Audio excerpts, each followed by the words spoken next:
Hi everybody, Levi Clay here, owner of guidedpracticeroutines.com, where we practice together to progress faster.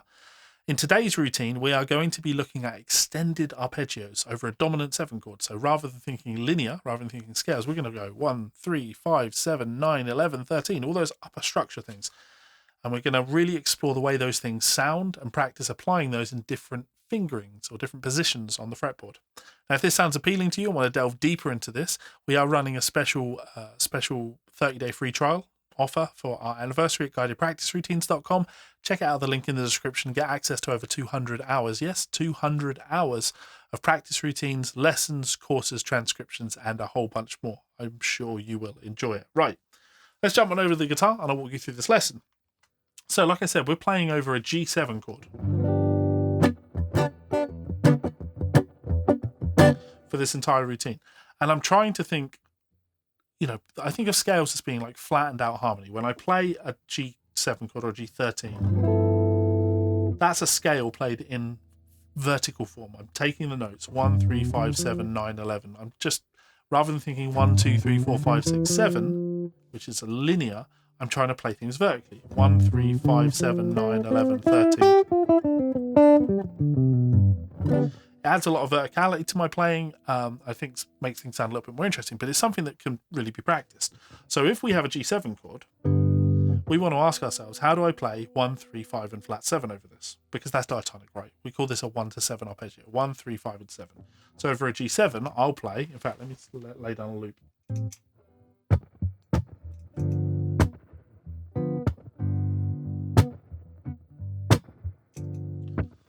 So if I play 1, 3, 5, 7 over that, we'd have this.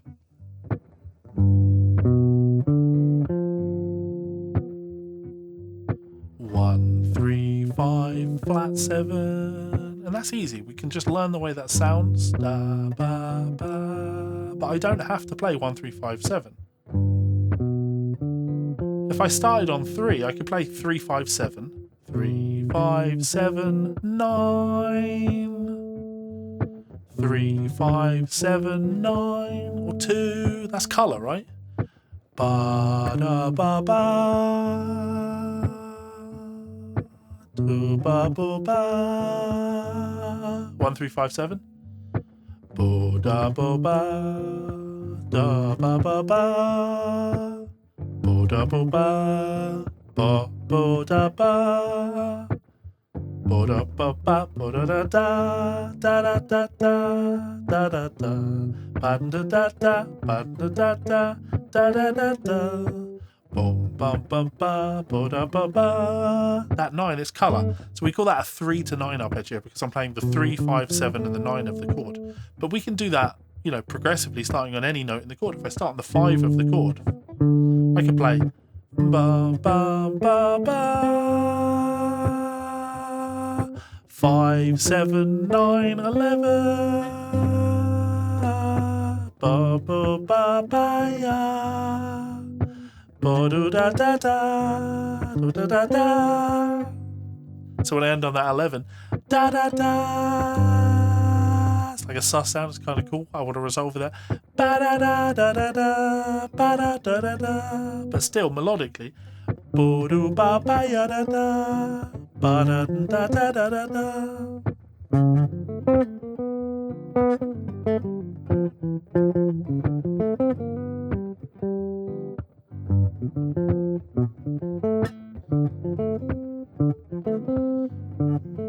I could go one further. I could start on the flat 7.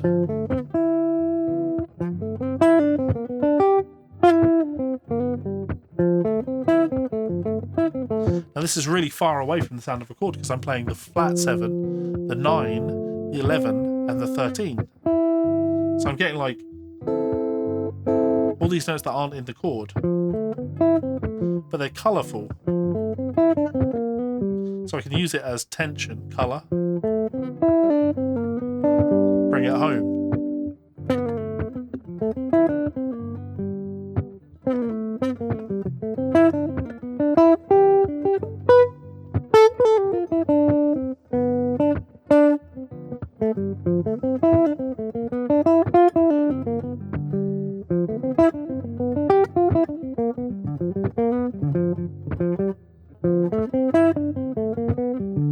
Now, as you can hear, I start to integrate these things into my playing in a way where I play the colour and then I resolve them. And that's really where I want to go with this. So in the second example, we're going to play the arpeggio and then connect it with scalar ideas. So we'll go...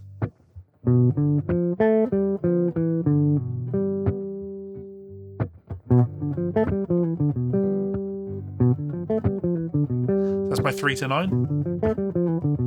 Here's my 5 to 11.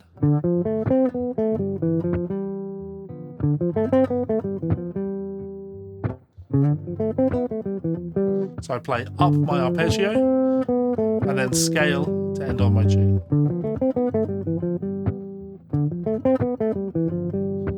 Maybe for my 7.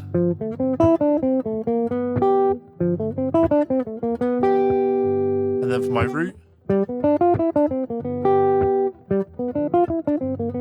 I put those back to back, and you have this. 2, 3, 4.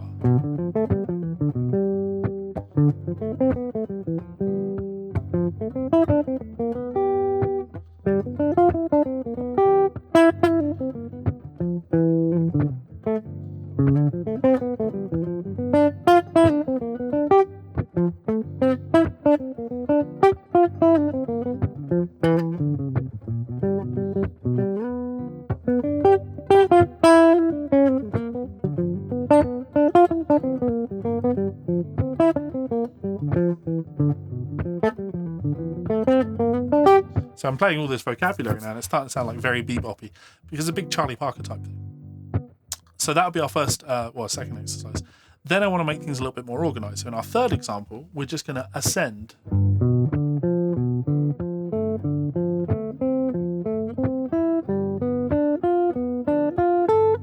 That's a great picking workout, right?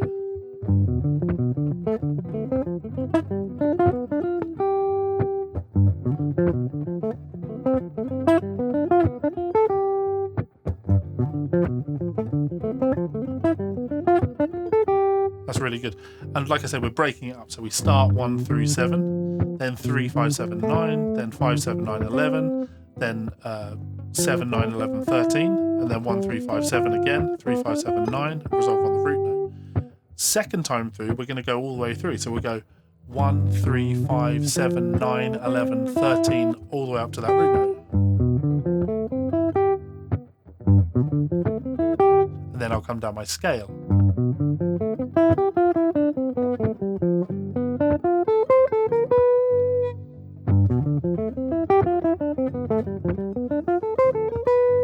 So I'm playing a lot of notes there, but I'm thinking arpeggio, right? 1, 3, 5, 7, 9, 11, 13, read down my scale because that's interesting. Then 1, 3, 5, 7, 9, 11, and I just finished 9, sharp 9 to 3, major third.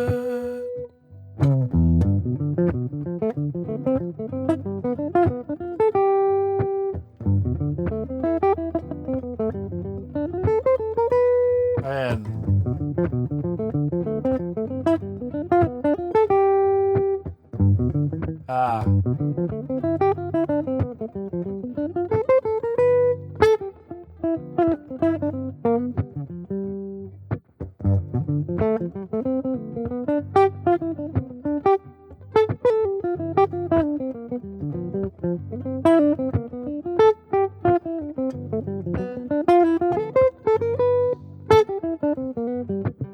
so what you're hopefully hearing from that is I'm starting to get a lot of mileage, a lot of interesting vocabulary out of a G7 chord that isn't just me going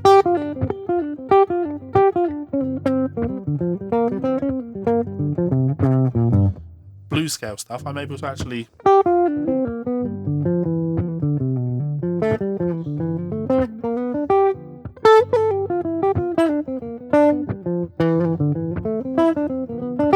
playing all this stuff that breaks out of the normal, patterns that people play. And I think the more you learn patterns like this, you get these under your fingers, the less you think about them, the more you just instinctively do them.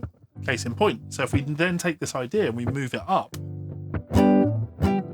to our C shape, all right, 1, 3, 5, 7, 3, 5, 7, 9,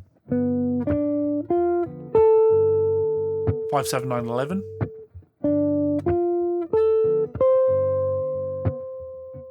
Seven, 9, 11, 13. All can be practiced, right?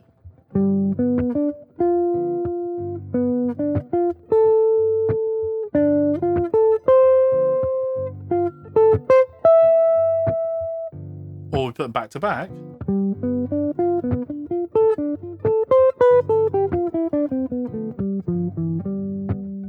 Again.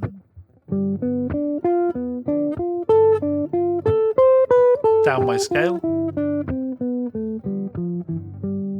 Double time it.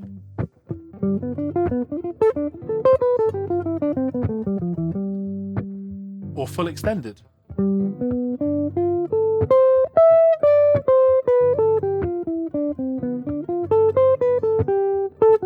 Even.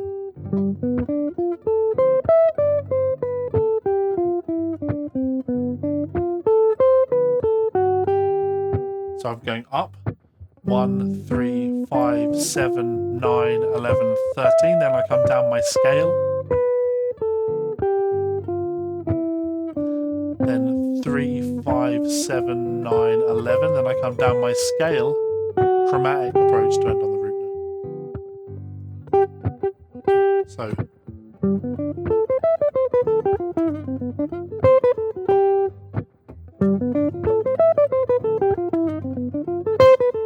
Very Pat Martino, right?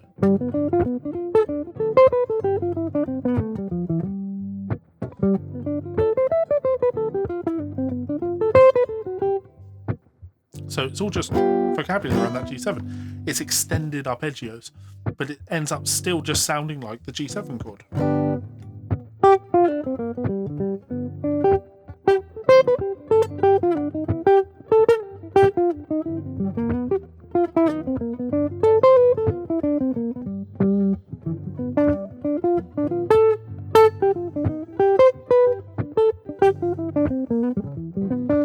To my ears, it sounds great. It sounds around on my C shape, but of course I should be able to do this on my A shape, so can I?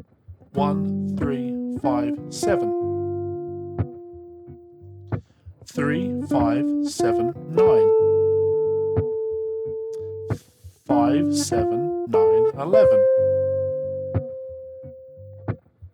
7, 9, 11, 13. Again.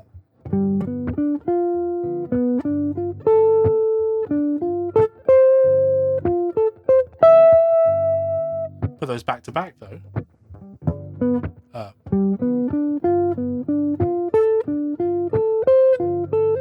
Then down my scale.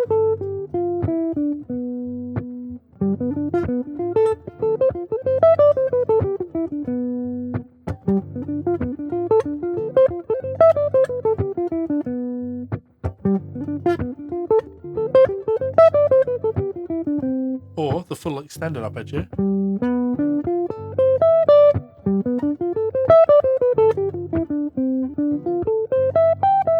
How do I do? Yeah. On the end. So we go. 1, 3, 5, 7, 9, 11, 13 down my scale. Then 5, 7, 9, 11, 13. Put that all together.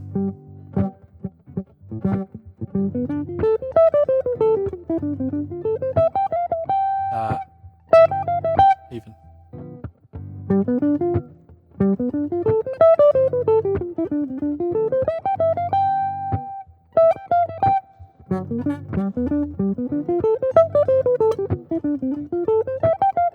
There we go.